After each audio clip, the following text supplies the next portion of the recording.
2006-7, फिर 15, उसके बाद 18 में फिर से TRI को रिक्वेस्ट किया गया कि अद्यतन रिपोर्ट दी जाए। उसमें भी इन्होंने 2004 का ही जो शोध प्रतिवेदन का हवाला दिया।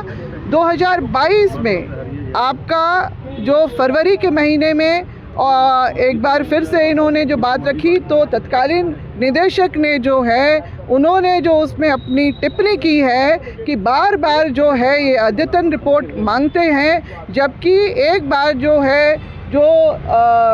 स्टडी रिपोर्ट में बातें आ गई हैं तो उसको दोहराते रहने का कोई मतलब नहीं है। और जब इस तरह से उन्होंने देखा कि इनकी बातों को खारिज कर दिया गया है अंततः, तभी इन्होंने 20 सितंबर 2022 को इन्होंने रेल रोको डहर छेको वाला कार्यक्रम 2022 से शुरू किया। क्योंकि संवैधानिक रूप से जब आप नहीं कर पा रहे हैं तो असंवैधानिक रूप से, मतलब रेल रोकना एक बहुत बड़ा सेक्टर है रेलवे, और जब उसमें इतने यात्री जो हर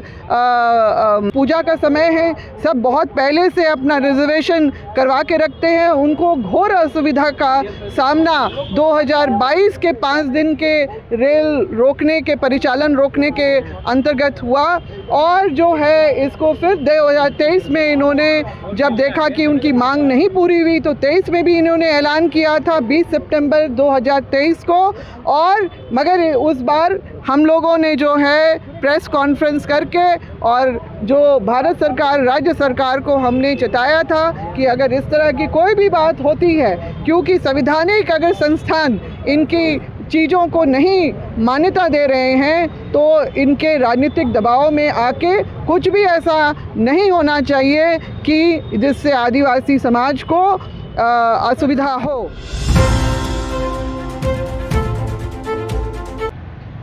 एक से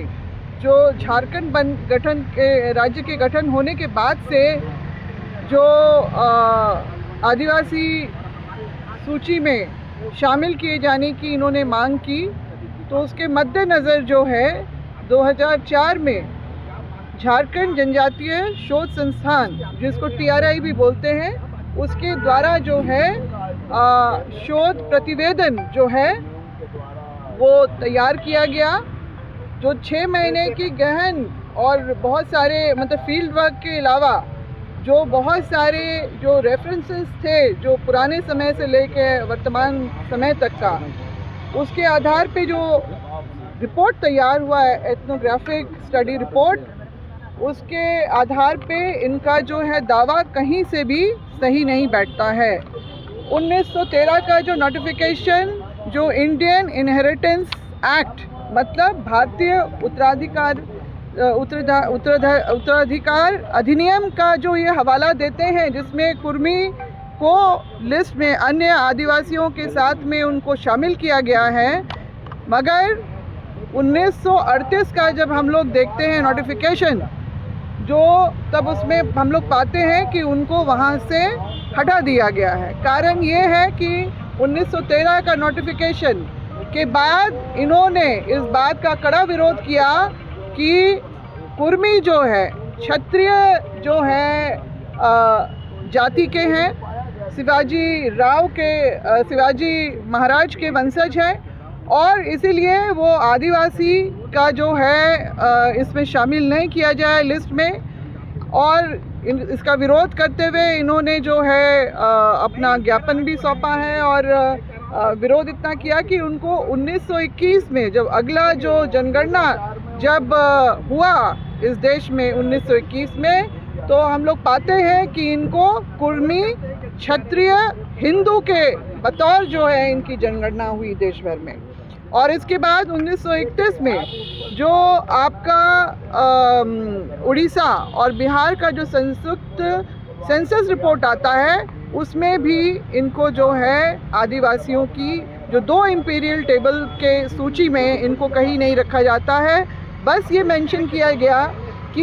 ये एग्रीकल्चर बेस्ड कम्युनिटी है, एग्रेरियन कम्युनिटी से बिलोंग करते हैं, चरवाहा और खेतीहर के इसमें भी इनका जिक्र हुआ है, और इस तरह से जो है ये आदिवासी सूची में शामिल नहीं हुए हैं। तो यही हमारा है कहना कि 2001 से जो इनकी मांग थी वो बार बार जो है पार्लियामेंट हाउस, संसद में और साथ में विधानसभा में बार बार उठती तो रही है, मगर 2004 का जो शोध प्रतिवेदन है, जो एथनोग्राफिक स्टडी रिपोर्ट के आधार पे और काका कालेकर की कमेटी की जो अहर्ताएँ हैं, मानक बने हुए हैं, उसके अलावा लोकर कमेटी जो 1965 का उसके जो मानक बने हैं, उसमें ये कहीं से भी खरे नहीं उतरते हैं। यही कारण है कि इनकी जो है मांग को बार बार संविधानिक जो इसमें आपका आता है, रजिस्ट्रार जनरल ऑफ इंडिया,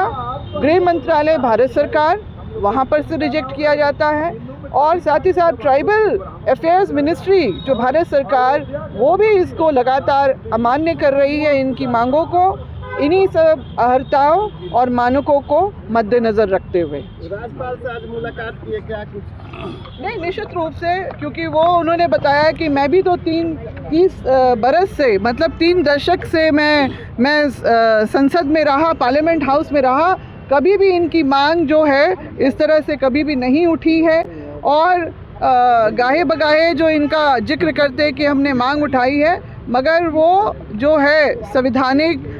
तौर पे इनको जो है उन अहर्ताओं के नहीं शामिल होने के कारण ही इनको बार बार खारिज किया गया है। 2018,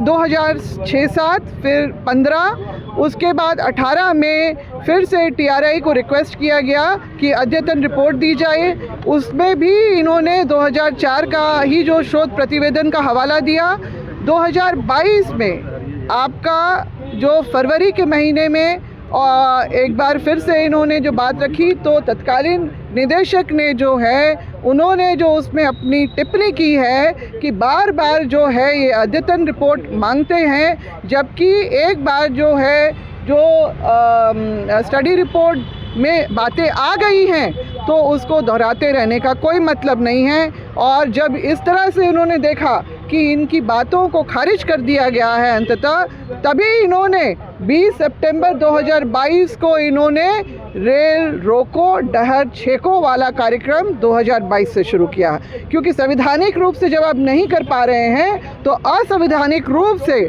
मतलब रेल रोकना एक बहुत बड़ा सेक्टर है रेलवे, और जब उसमें इतने यात्री जो हर क्या बोलेंगे, हर वर्ग के लोग जो उसमें करते हैं, और ये जो पूजा का समय है सब बहुत पहले से अपना रिजर्वेशन करवा के रखते हैं, उनको घोर असुविधा का सामना 2022 के 5 दिन के रेल रोकने के, परिचालन रोकने के अंतर्गत हुआ। और जो है इसको फिर 2023 में इन्होंने जब देखा कि उनकी मांग नहीं पूरी हुई, तो 23 में भी इन्होंने ऐलान किया था 20 सितंबर 2023 को, और मगर उस बार हम लोगों ने जो है प्रेस कॉन्फ्रेंस करके और जो भारत सरकार, राज्य सरकार को हमने चेताया था कि अगर इस तरह की कोई भी बात होती है, क्योंकि संवैधानिक अगर संस्थान इनकी चीज़ों को नहीं मान्यता दे रहे हैं, तो इनके राजनीतिक दबाव में आके कुछ भी ऐसा नहीं होना चाहिए कि जिससे आदिवासी समाज को असुविधा हो। और जो है क्योंकि बहुत दशकों से, सदियों से आदिवासी समाज इनके हाथों जो है भेदभाव और जातिगत जो है भावना का जो है ये झेलते आया है। धन्यवाद।